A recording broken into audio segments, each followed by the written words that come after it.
My name is Michael Foley. I'm from Enniscorthy, County Wexford, and I spent a couple of years in Arklow Pottery and Noritake.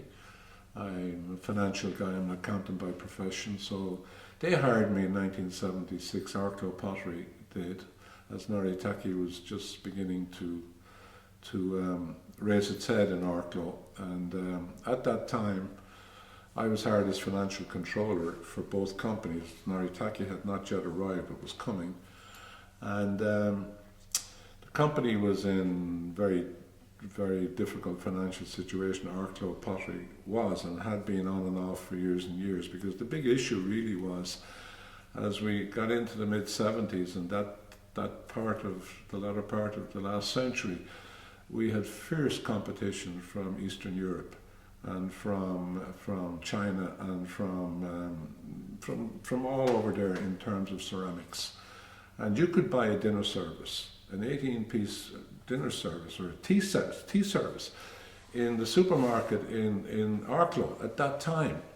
It was probably Quinsworth or one of those places, for less than £20. And Arklow could not produce that. You just couldn't. And the market was flooded with all this stuff. So the company got into a lot of difficulty. And obviously we're in a very poor state. It was a publicly quoted company. It was listed on the Dublin Stock Exchange. The shareholders were restless. The media were, because it was a public company, it was high profile in terms of its performance and all of that. And eventually the government came in and gave them a loan of £300,000. At the time, it was through a government rescue agency called Folklore.ie, which was commonly referred to in the financial press as a prop for lame ducks. It was a last resort, lender of last resort. The consequence of that, of course, were twofold. Number one, it gave Arklow Pottery a lease of life. It extended the lease of life, and hopefully they could recover and get more efficient on a cost perspective and from product portfolio perspective. And it also changed the whole structure of the company in terms of its accountability, because it ceased to be a public company and was now owned, well, controlled by this state agency, who appointed the board, the main players of the board at that time. And that changed Arklow Pottery a lot in terms of its accountability. Parallel with that, there was a gentleman in Dublin who called Tom Hardyman, TP Hardyman he was known as. He was Director General of RTE for a couple of years, and he had a great interest in all things Japanese. He was just very interested in the Japanese culture, but he also saw a huge opportunity to entice very successful Japanese businesses into Ireland. And he worked through the IDA and the government and the Japanese associations that he was involved with to entice a number of Japanese companies to set up manufacturing plants in Ireland. One of them was Asahi up in County Mayo, and the other one was Noritake he brought to Arklow. Noritake was a ceramics manufacturer, as we know, and the input of Noritake investment in Arklow and all their technology was, we hoped that would help Arklow recover and become a sort of a more efficient organisation. At that time I joined, I was hired as financial controller for both companies, and Arklow Pottery had about 450, maybe close to 500 employees at the time, and Noritake was promised to deliver another 500 jobs. And when I joined, the site beside Arklow Pottery was a building site. There was JCBs and all of that stuff there, and there was a porta-cabin in the corner, and that was the office. And in a very short period, less than a year, the whole factory was built, the new factory. I think it was about 150,000 square feet. It was fairly big, and there was high optimism all around that this company was going to be the saviour of Arklow Pottery and give it new technology and all of that stuff. And that's the point when I came on board. So Noritake was fundamentally set up as the production source for the US market. All the production was going to be exported to the US. Noritake already had plants in Japan, in the Philippines and in Sri Lanka.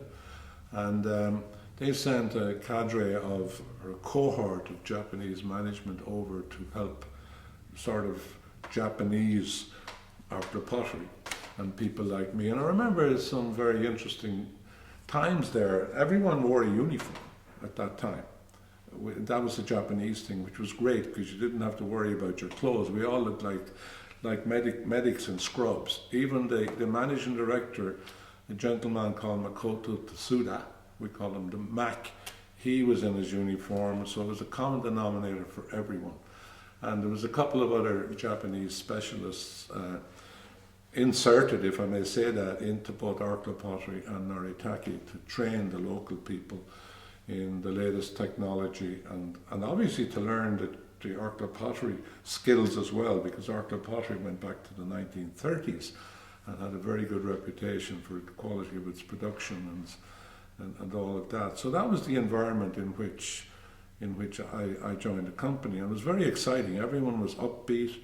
There was a huge amount of optimism. I remember the first year after I joined, Noritake was fully operational then, and we had 1,000 employees. And I remember it well because there was about 500 in the pottery as they called it, and there was about 500 in Noritake. And the employees in Noritake were all new and young, primarily female, because the production process was conveyor belt, it was decoration and all of that stuff, and it was very labour intensive. And I remember having to, everyone was paid in cash at that time. Nobody got checks. The payroll was the wages were paid every Friday, I think. So we had to get the cash together and bag it and get all the computers were antique. And the computer room was a big room, maybe 20 feet by 20 feet, with a raised floor, air conditioning. We never heard of air conditioning, and huge big magnetic tape wheels driving on the outside, right? And that was the computer, and the input was punch cards. On a punch card machine, all the stuff was punched in, and the payroll was produced on that every Friday. So the payroll was around 25,000 a week in cash, I recall. And now I'm talking before Noritake came in. Just take Arklow pottery on its own. Noritake was building at the time, and Arklow pottery had about 500 employees. But so we had to get the cash ready, and there was a bank strike. There was a lot of bank strikes in the 1970s, but the one I experienced was in June 76 to September 76, and the whole system shut down. And of course we couldn't get the cash. It was difficult to get the cash to pay the employees. I remember the holiday pay was coming up. We were shutting down for 2 weeks, I think it was, so there was 3 weeks pay, the normal week and 2 weeks holiday pay. So we had about £80,000 to get in cash, and what we were doing was, the pubs in town, Arklow was very prosperous at that time. We had the nitrogen factory, the fertilizer factory, we had Arklow pottery, we had Armitage Shanks, and other businesses there as well. And there was a lot of cash coming into the town every weekend. The bars were on fire. Everyone was drinking in the evenings. I remember that. But the pubs had a problem during the bank strike as well because they had so much cash. And these were the times when there was armed bank robberies all over the country every other day and stuff, and that was quite active at the time. So everyone was afraid of carrying cash, as were the pubs. So it was a solution for us, because we'd go up to Bertels's or I can't remember all the Christie's bar, and with a check, how much cash have you got? I've got £8,000. Here's a check for 8,000. Of course, they took our check because it was safe. They got rid of the cash, and we got the cash, and that was it. But I remember the week of the holiday pay, we couldn't get that amount of cash. It was about £80,000. So we made some arrangement. I don't know how, because we beat the Irish Bank Officials Union. We got cash in Dublin. I think it was through the central bank or somebody, through people in high places. And we had a convoy of cars coming down on Friday morning with 80,000 in cash. And we were a sitting target for an armed robbery, of course, and we had Gardaí escort us, and I was in the car, and the thing we did early that morning in Dublin was we made up the pay packets first in envelopes, because we didn't want to be sitting on the cash down in Arklow, because word would get out. And of course, the subversive people in the country at that time would be aware of holiday pay and cash and all of that stuff. So that was a very memorable incident for me. We got through it okay and everyone got paid, but that was the sort of environment at that time, one of the sort of interesting things for me. And you know, other stuff, you know, I remember very much on the admin side having access as the financial guy to the board meetings. And the board meetings were chaired by Mr. Hardyman. He was chairman of both companies put in by the government with the money. And we had people like the CEO of Waterford Crystal was on the board. And other guys, I can't recall all their names, they're well-known industrialists, political appointees, of course, in on the board. And that was the environment in which, from an accountable point of view, you had to report to those people how we were doing. And of course, there was a lot more accountability, I think, that time than there had been in earlier times. And so I recall that, and they were quite intensive, those board meetings. Never looked forward to them, because you had to say, you know, our sales were so much last month, our profit was so much, or our loss was so much, why are you making a loss, what are you guys doing? And the production guys were there, they had to be accountable for all of that. So there was a lot of intensity and a lot of accountability there, but at the same time it was pure fun, because the people were just wonderful. You know, I liked it at the time because I was very young. I was in my mid-20s, and there was a lot of young people there, and so we had great times in the evening and great camaraderie and get-together. But one of the other things I do recall that I think is of note is that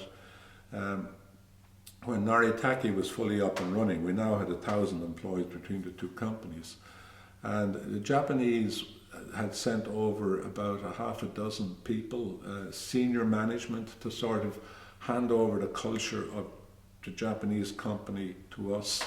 One part of it was the uniforms, the other there was, you know, the hello. Everything was San, which was Mr. I was called Foley-san. If it was Joe O'Connor, he was O'Connor-san. That was Mr. O'Connor in Japanese, and that's what we did in the company.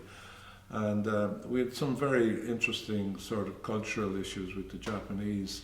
I remember we all gave them, or they assumed, Irish Christian names, right? Because we couldn't pronounce their names and we couldn't spell them. The guy that was sort of closest to me on assignment from Japan was a guy called Noboru Akahane. So Norboru, I mean, come on, we called him Brian, because he wanted to be called Brian. Maybe it was Noboru, Brian Baru, there was a link there, but for some reason or other we called him Brian, he was known as Brian.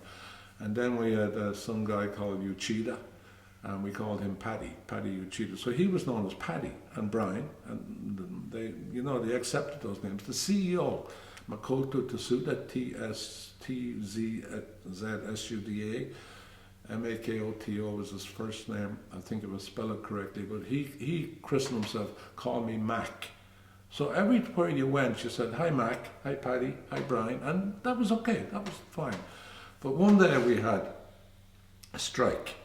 So the workforce were outside, and my office was upstairs in the Noritake part of the building at the front, looking out on the picket. And of course, Brian Akahane came into my office and he said, Michael, this is a real problem here. He said, why don't people come to work? We provide jobs for them here, we provide security, all of this stuff, we gave them work, we invested here, and they won't come in.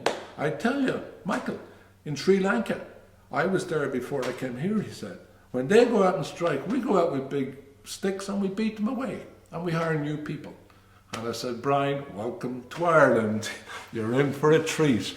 So that was a very funny incident. Anyway, it all ended up well. Everyone came back after a day or so. I don't even know what the issue was, but it really didn't matter. But that was just a cultural sort of thing that we had to sort of share with the Japanese, the Irish piece. The other piece, of course, was the pub culture, because, you know, the Japanese who were over here, there's about 6 or 8 of them, needed to go out at night time, and we'd bring them to Gardeners to see the Jim Turrell Trio play there on a Sunday morning, to go down to Rafferty's in Kilgreen, and the pub culture was big then. They loved this, and could they knock back pints? Oh my God, they loved it.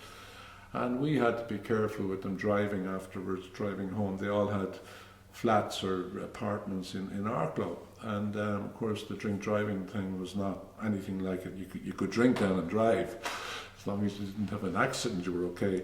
But I recall they'd bring us back to their house after a night out at the weekend in Gardeners or something. We'd go back at midnight, and they'd put on a big pot on the cooker and fill it up with water and vegetables and pasta and all sorts of stuff. And then I always recall breaking maybe a dozen eggs into it and stewing it up as a soup, and we'd eat all that after.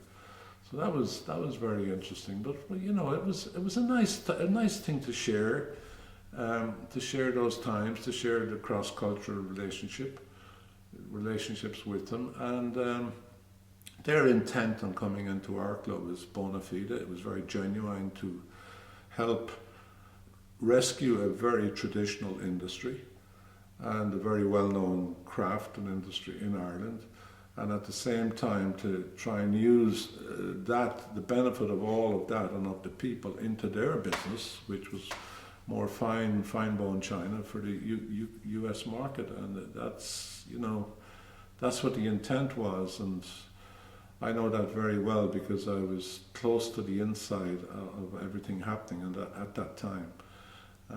It was just such a pity that, you know, things went south eventually, and it's just very sad to see an industry like Arklow Pottery and the generations of people who gave their all and their skills and their craft to create such an iconic product range as Arklow Pottery, which is now, much of it is much sought after across the world with collectors and all.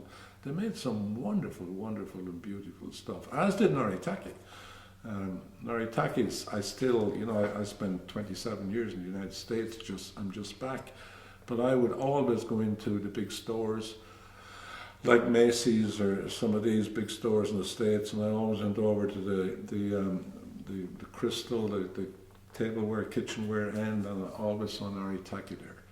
And I remember I used to pick it up in my early days in the States, and I'd see Noritake Ireland underneath on the logo, but now it's no longer. I think it's coming out of Sri Lanka or the Philippines or somewhere like that. I don't know. But it's so sad to see all that move on, and it's just a very, very unique part of Arklow's history, I think, and it's something that, you know, we should never let go or lose, and I'm just so happy that we're doing all this at the moment. And the Japanese management teams, did they stay right till the end? I don't believe so, because I came in 76 and left in 78, and Noritake survived, I think, for another 10 or 12 years. I'm not so sure exactly when, but I think they transitioned over most of the workforce to the Irish, to local people, as far as I recall. One of the things about the Japanese, they taught us, and they were very, very, very, this was very important to them. Number one for them was your employer. Number two was your family. They had it in that sequence, and they would tell us that their employer is everything, because your employer is forever. They never let you go. They have you forever. I don't mean they have you, but you're with them forever, and it's absolute security, and your family right behind that. And I found that strange. I would have done it in the other order, but nobody ever left that company. When I was in Arklow Pottery and Noritake, it was a mortal sin for anyone to leave. The only time anyone left was if you died or you got another job, and I got another job. I decided to move along for various reasons. And I remember walking into the office of Mac, Makoto Tsuda, the CEO, Managing Director, and he said, "Yeah, sit down, Michael." And I sat down. He said, "Well, what's up?" And I said, "Mac, I got to tell you, I'm leaving the company." And it wasn't because it was me. Nobody ever left the employment of those companies. They looked after you forever. And it was an insult as far as they were concerned to leave. Why would you want to leave? And he asked me various things. He said, is it money? And I remember saying, "No, Mac." He said, "Would you like a company car?" I had one at the time. "Would you like a bigger car?" And I said, No, I just need to move along with my career and all of that. But what struck me, and I didn't know at the time until that happened, it was very insulting for anyone to leave their company. They were hurt. Then they were genuinely hurt because it didn't happen. Your employer was there forever. They looked after you to the grave. And that was one of the Noritake things. And the other thing that I observed was that the Japanese, they didn't sort of put any mass on rank or hierarchy, right? We had our Mac was the CEO, right? He went back to Japan, I understand, and took a mundane job in the factory. And there's no such thing as rank. It's absolutely level the whole way in terms of one day you could be the boss, the next day you could be the production manager, the next day you could be the office boy.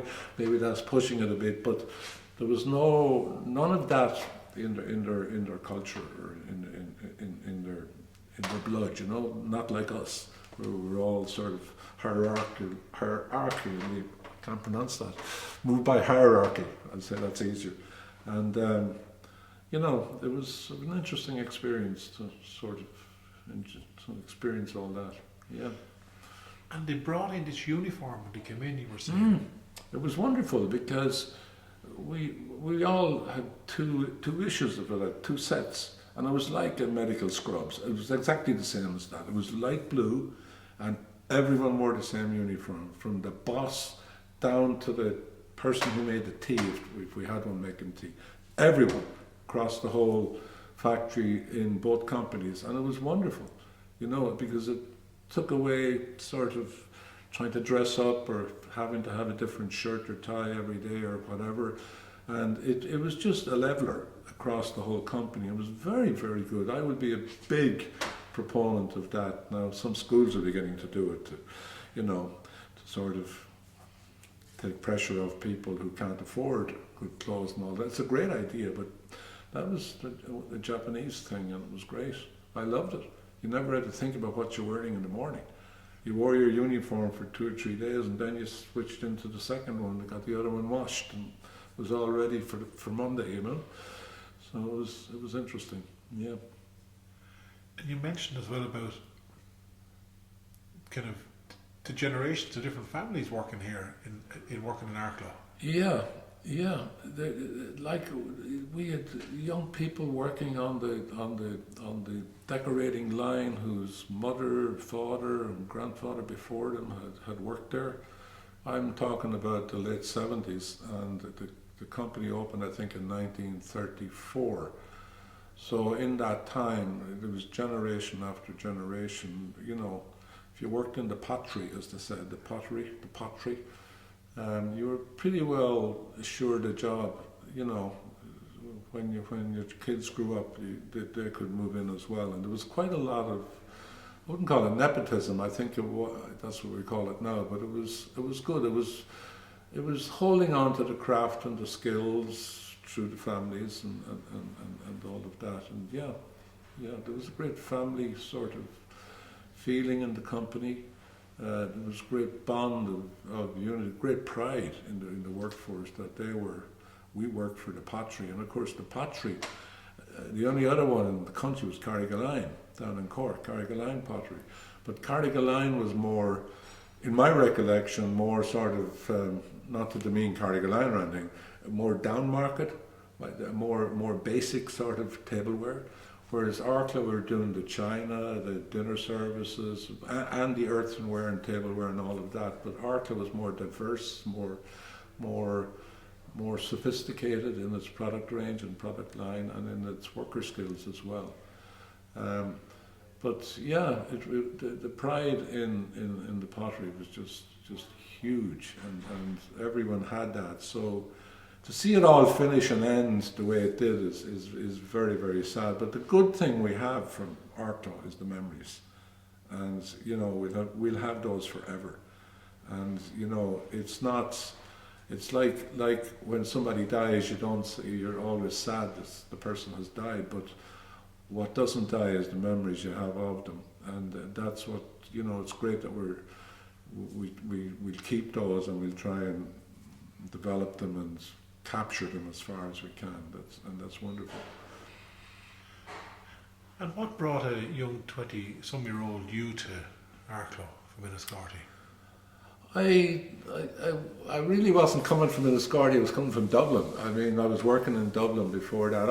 As I said at the start, I'm an accountant by profession, I'm a chartered accountant, and I worked in the accounting practice in Dublin in a company called Craig Gardner, which is now Pricewaterhouse in Dublin, or Ireland.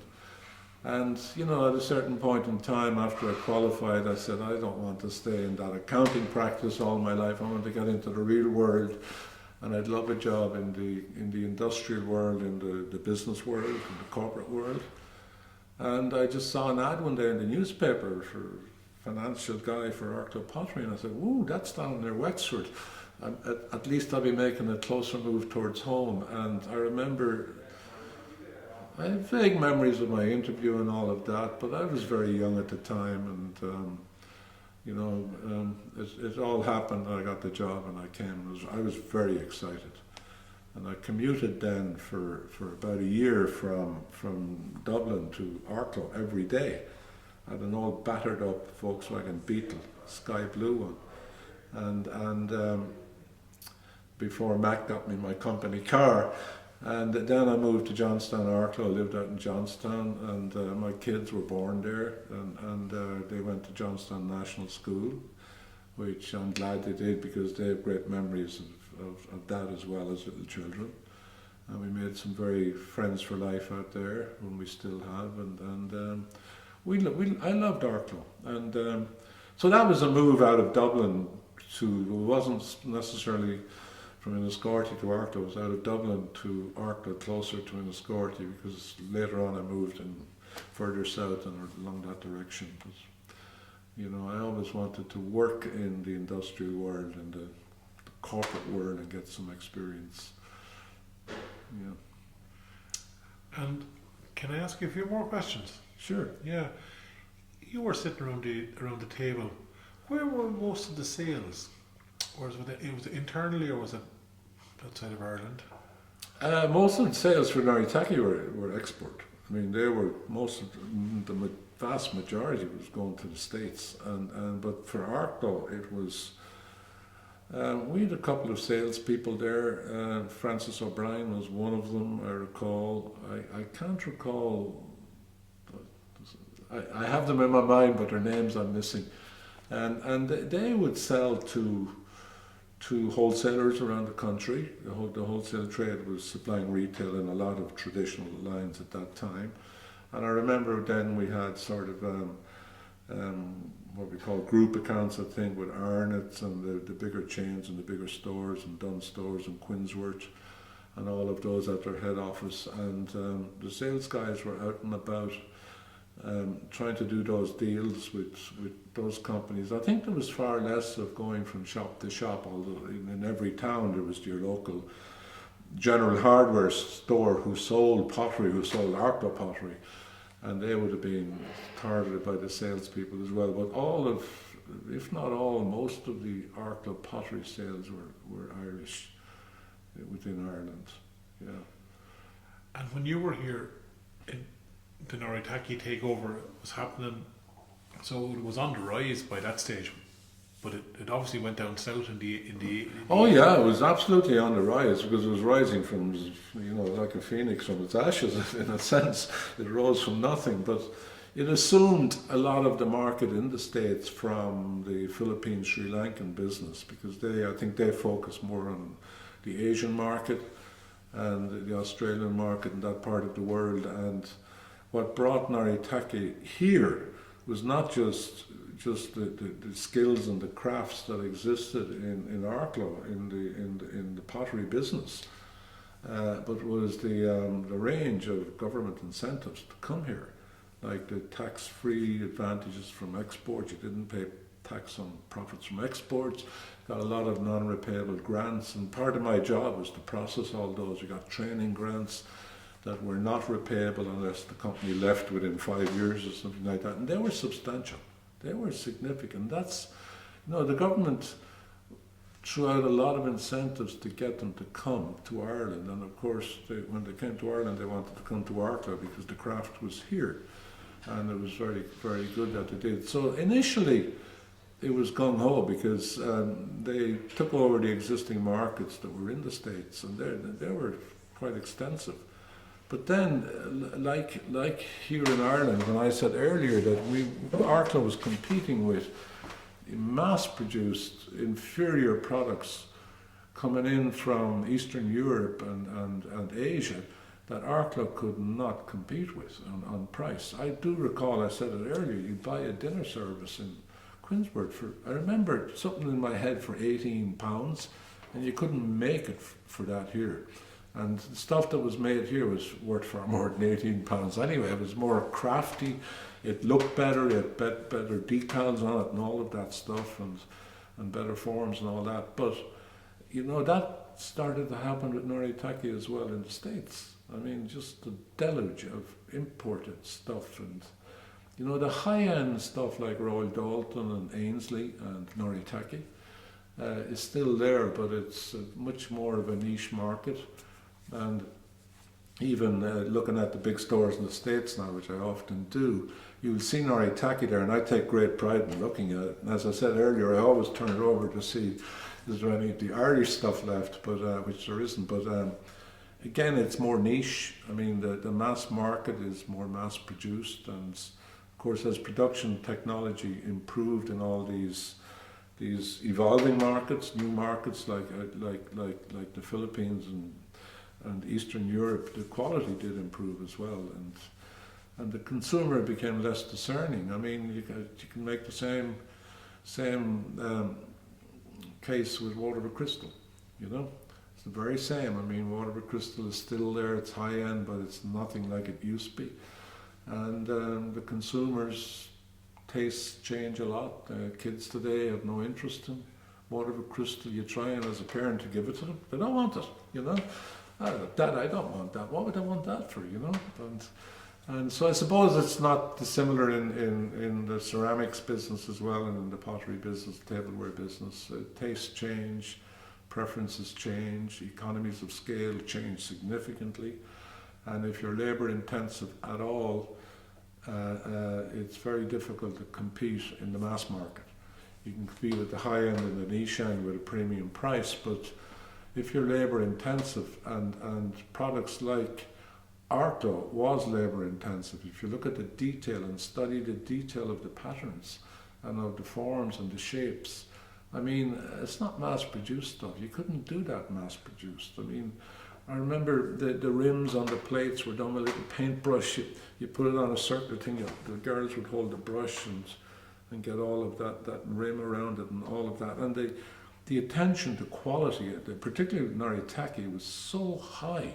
I mean, they compromised on nothing. I remember having a discussion with the Japanese people once about the quality standards, and they used to grade quality A, B, C, D, and E. I mean, and they sold grade B quality.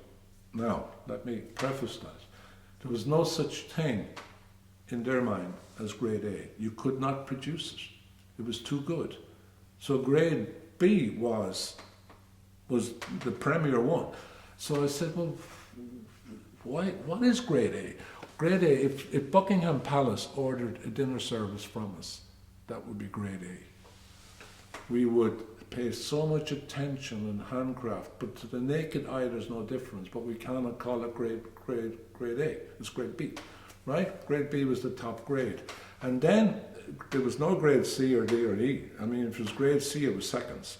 And the way they handled seconds was if they caught it before the stamp was put underneath, or the transfer of where it was made, if they caught it before that, I can't recall, but they wouldn't put Noritake on it, they'd put something else. But if it was already stamped, they'd draw a line, a scratch through the Noritake, so that would, identify it as not the pure object. But they were absolutely fascinated with quality. And I'm very interested to learn if anyone else that you talk to recalls that grading system. But I remember him telling me that, it's impossible, it's not possible to do grade A. That has to be hand done and only for the Queen and stuff like that. So they paid a lot of attention to quality, which is important, of course. And they were competing, obviously, with the stuff out of England, the high end, the Royal Dalton out of Stoke-on-Trent, and the Ainsley China and all of that. I mean, that's the high end stuff, and on a lesser extent, the Belique from China, from Cavan, all that beautiful stuff. So, the name Arklow will still live on. oh yeah, Arklow Pottery will. Yeah, and so will Arklow Pottery. Yeah, I mean, it's synonymous with Arklow, like the shipping is. I mean, we had the other industries like Armitage Shanks, the back of Arklow, which was a fine company as well, and they made all the bathroom stuff and the sinks and the toilets and baths and all of that. But it will never have the roots, I think, or the depth of tradition that Arklow Pottery has had, because Arklow Pottery was truly a craft. And the other stuff was less crafty, not to put them down or anything, but it was less crafty than Arklow Pottery. And then you have, of course, the fertilizer place went south as well in Arklow, which there was a lot of jobs there, a lot of young jobs, well-paid jobs.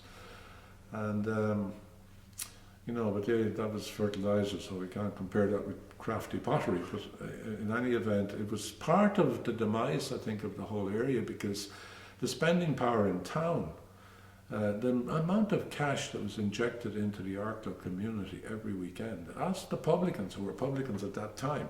Ask me, who were trying to get cash, and they had it. Boy, they had it in droves. They'd call you up and said, could you take £5,000 from us? Because it was insecure holding it there, right? And they were taking the money, and the money was being spent in the town, and the money was being spent in families, and they were buying tableware, and they were buying Arklow, buy local.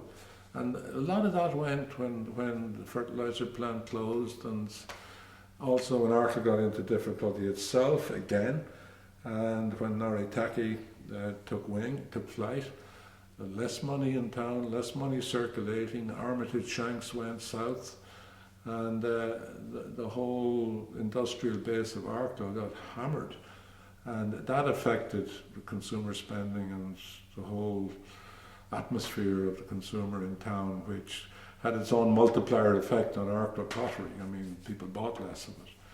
So it was very, very sad, and it was great to see a company like Arklow Shipping still cut it, because they were around when I was in Arklow 45, 50 years ago.